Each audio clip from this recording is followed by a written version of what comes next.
Assalamualaikum dan selamat sejahtera. Kita akan teruskan dengan bab 1 rangsangan dan gerak balas bagi sains tingkatan 3 dengan subtopik 1.2 rangsangan dan gerak balas dalam manusia, yang mana bagi video ini kita akan fokus kepada organ dera yang seterusnya, iaitu lidah. Anda dapat lihat di sini gambar wajah bagaimana kita sering menggunakan organ dera lidah untuk merasa aiskrim dan makanan-makanan yang lain bagi menentukan rasa makanan tersebut sama ada manis, masin, masam ataupun pahit. Selain daripada berfungsi untuk merasa makanan, lidah juga sangat penting untuk kita bertutur dengan betul. Okey, ini adalah fungsi utama lidah. Kita akan teruskan pembelajaran kita dengan mempelajari struktur lidah. Okey, kalau anda biasa lihat lidah di atas permukaan lidah kita ada bintik-bintik yang halus dan sangat banyak. Betul kan? Okey, lidah mempunyai beribu-ribu struktur ini yang kita sebut sebagai papila. Yang bintik-bintik di atas lidah kita. Anda boleh rasa sendiri lidah ataupun anda boleh lihat lidah anda di cermin nanti. Okey? Jadi, kita akan lihat apakah dia papila ini. Papila ini adalah bintik-bintik kecil yang beribu-ribu di atas lidah, dan ini adalah gambar papila daripada di bawah mikroskop elektron. Okey, dan juga gambar papila yang banyak.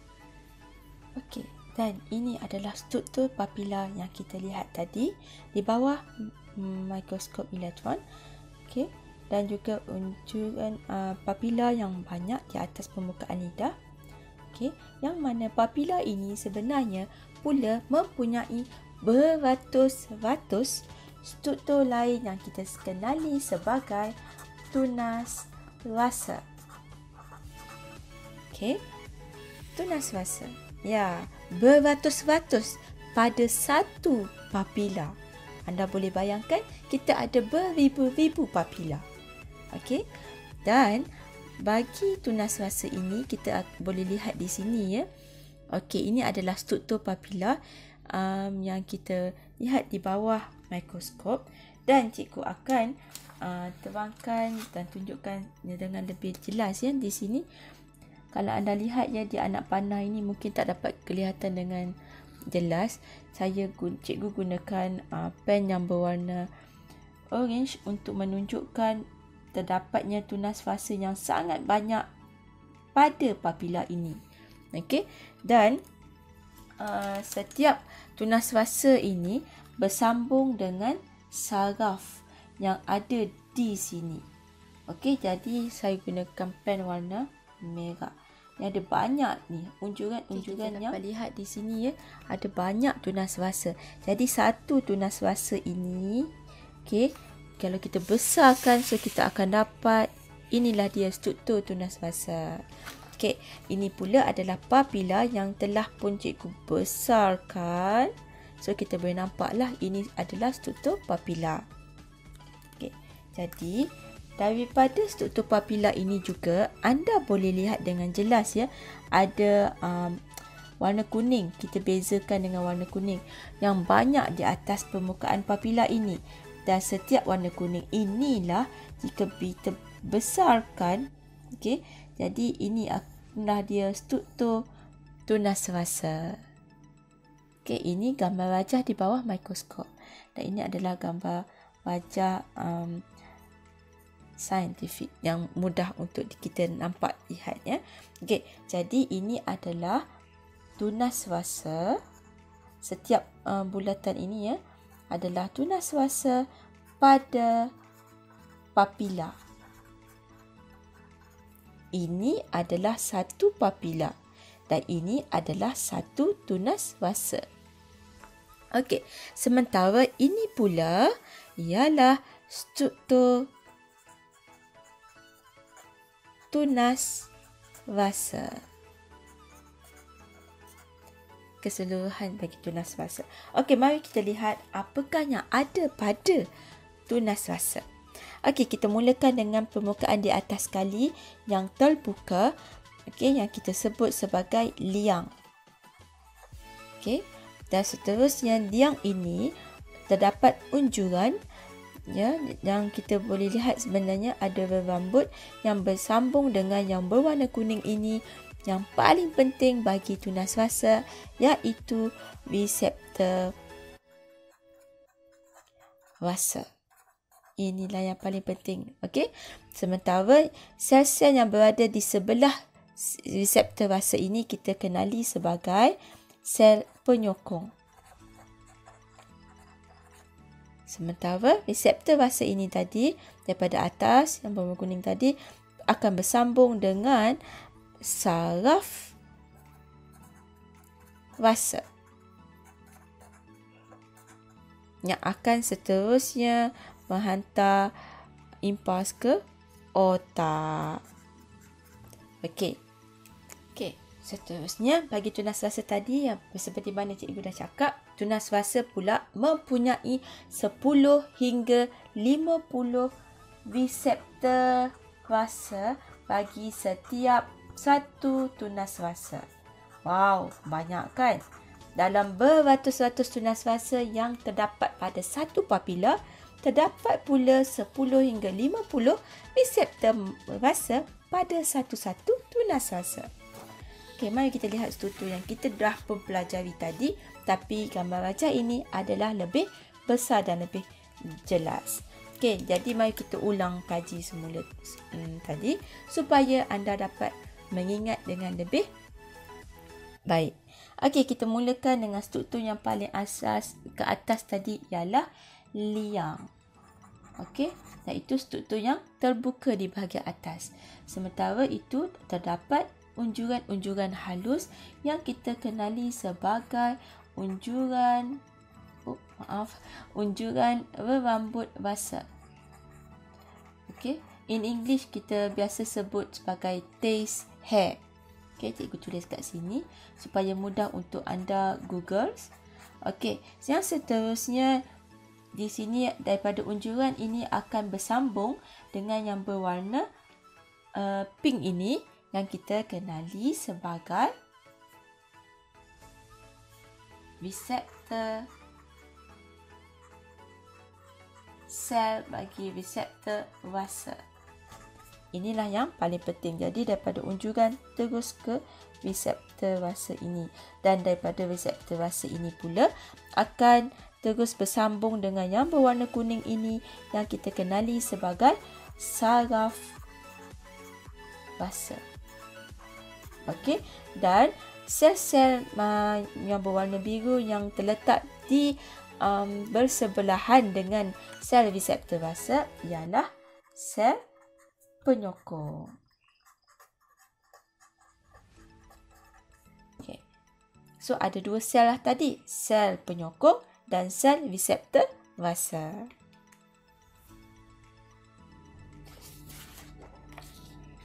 Okey, mari kita membuat ulang kaji tentang papila. Okey, ini adalah lidah kita yang mempunyai banyak papila. Okey, ini adalah struktur lidah kita yang mempunyai beribu-ribu papila. Okey, di atas permukaan yang kita boleh lihat struktur papilanya yang berbentuk seperti ini. Okey, dan bilangannya adalah sangat banyak iaitu mencecah ribuan papila.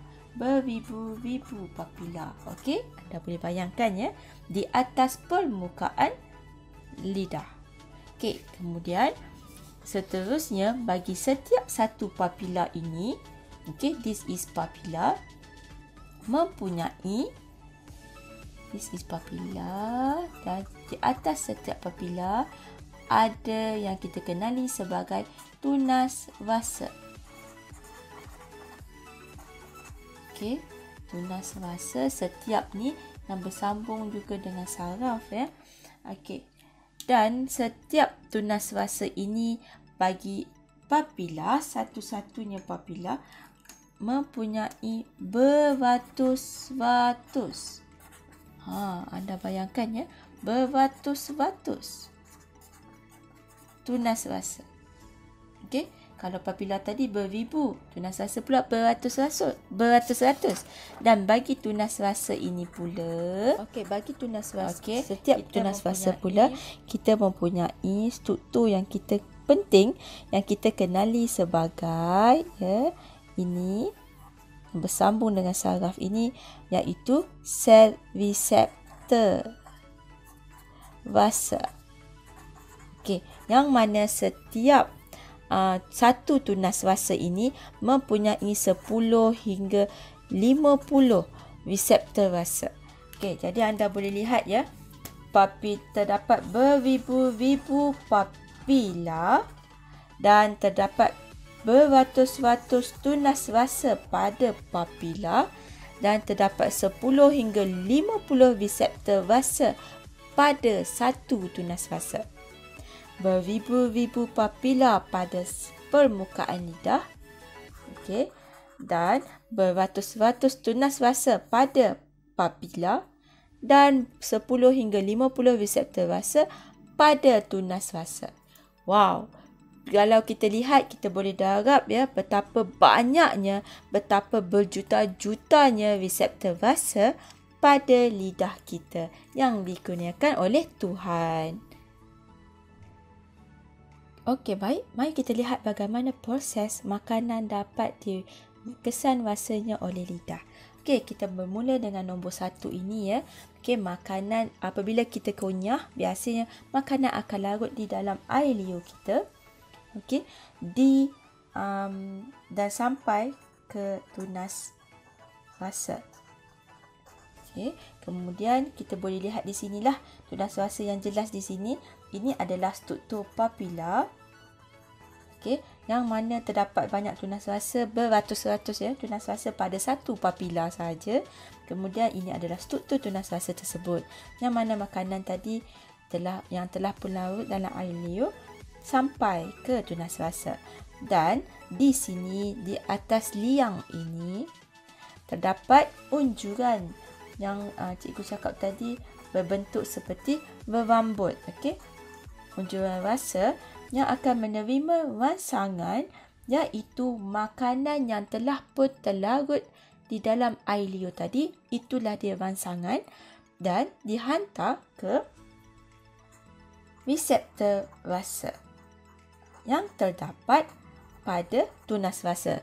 Macam kita tahu tadi, satu tunas rasa terdapat lebih kurang 10 hingga 50 reseptor rasa. Okey, jadi cikgu lukiskan kat sini. Ini adalah unjuran berambut rasa yang akan bersambung dengan yang cikgu warnakan warna merah ya. Ini adalah sel reseptor rasa yang biasanya berselang-seli dengan sel penyokong. Okey, jadi inilah yang warna merah, inilah sel reseptor rasa. Reseptor rasa yang sangat penting ini ya. Okey, yang mana ia akan menukarkan rangsangan ini ke dalam bentuk impuls yang penting sangat. Jadi impuls ini nanti yang telah pun dihasilkan di sini, reseptor rasa ini akan dihantar ke otak oleh struktur yang mana kita nampak di sini ya. Setiap reseptor rasa akan bersambung dengan struktur yang kita kenali sebagai saraf yang akan hantar ke otak. Jadi ini dah kita sebut sebagai saraf rasa. Okey, jadi impuls ini nanti akan dihantar ke otak melalui saraf yang panjang. Okey, masuk ke atas. Dan otak pula seperti biasa akan mentafsir impuls tadi, sama ada makanan itu pahit ataupun manis ataupun masam ataupun masin. Okey, jadi setelah impuls saraf sampai ke otak, jadi otak akan cuba mentafsir impuls saraf tersebut dan menentukan apakah rasa bagi makanan tersebut ya, sama ada kita boleh lihat kat sini sama ada mungkin manis ke, okey, ataupun masam, ataupun masin, ataupun pahit, ataupun umami, atau juga kemungkinan adalah kombinasi antara 2 atau 3 atau lebih rasa, gabungan rasa-rasa ini, okey, yang dapat ditafsirkan oleh otak kita. Okey, jadi mari kita lihat di manakah kawasan yang lebih peka bagi setiap rasa-rasa ini. Okey, bagi rasa manis, tempat yang paling peka sekali adalah di hujung lidah kita, di hujung hadapan lidah. Okey, sebab itulah kalau kita makan aiskrim, biasanya kita jilat hujung lidah kita. Okey, dan memang di sinilah yang paling peka dengan rasa manis. Bagi rasa masam, ialah di bahagian kiri dan kanan lidah. Di bahagian kiri dan kanan di tengah lidah. Okey, bagi masin pula adalah di sekitar hadapan. Okey, tetapi juga di sebelah sisi lidah kita. Okey, bagi pahit pula adalah di bahagian belakang lidah. Manakala bagi umami adalah di sebahagian besar di bahagian tengah lidah kita. Apakah dia umami? Umami adalah rasa yang mana adalah untuk menyedapkan makanan ataupun menambahkan perisa sesuatu makanan supaya rasa lebih sedap. Okey, mari kita lihat contoh-contoh makanan manis.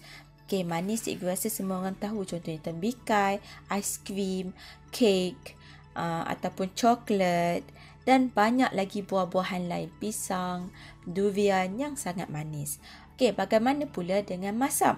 Okey, contoh buah-buahan yang masam adalah lemon, limau, strawberry. Okey, dan ini adalah contoh-contoh makanan yang masam. Okey, bagi masin pula adalah garam.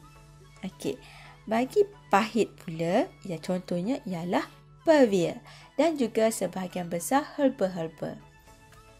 Dan bagi umami, contohnya ialah tomato. Ataupun contoh lain yang cikgu nak share di sini adalah keju, cheese, ataupun mungkin juga cendawan, mushroom yang kita selalu masak tom yum ataupun dalam sup sayur, dan juga adalah daging yang mana akan dapat memberikan contoh-contoh makanan yang mempunyai rasa umami yang tinggi ini, yang mana dapat menyedapkan lagi masakan. Okey, contoh lain juga adalah MSG. Itu perisa. Okey, itu sahaja untuk lidah. Jadi, mari kita membuat sedikit ulang kaji. Okey, bermula dengan lidah kita. Okey, di atas permukaan lidah ada beribu-ribu papila, yang mana setiap satu papila ini, satu papila ini mempunyai beratus-ratus yang kita sebut sebagai tunas rasa. Tunas rasa. Okey. Setiap ada beratus-ratus lah pada permukaan papila ini. Satu permukaan. Okey, dan bagi satu tunas rasa ini pula terdapat 10 hingga 50 reseptor rasa. Okey, yang mana fungsi utama reseptor rasa ini adalah menukarkan rasa makanan ini tadi yang diterima oleh unjuran dan juga reseptor ini tadi, anak panah ini Okey, kemudian menukarkannya kepada bentuk impulse. Ini yang sangat penting. Okey, dan dibawa ke otak oleh saraf rasa. Okey, di manakah saraf rasa? Okey, di bawah ini. So, dia akan bawa ke otak kita untuk ditafsirkan. dengan 5 rasa ini. Ataupun kemungkinan makanan yang kita makan tadi adalah kombinasi ke-5 rasa ini, ataupun mungkin lebih 2 atau 3 sahaja rasa yang ada kat dalam ini. Okey? Jadi kita nampak jelas di sini bahawa inilah perjalanan bagaimana lidah dapat merasa sesuatu makanan sehinggalah otak dapat mentafsirkan impuls yang mana kita dapat menentukan rasa sebenar bagi makanan tersebut. Okey, itu sahaja untuk lidah. Jangan lupa like dan subscribe video ini. Semoga bermanfaat.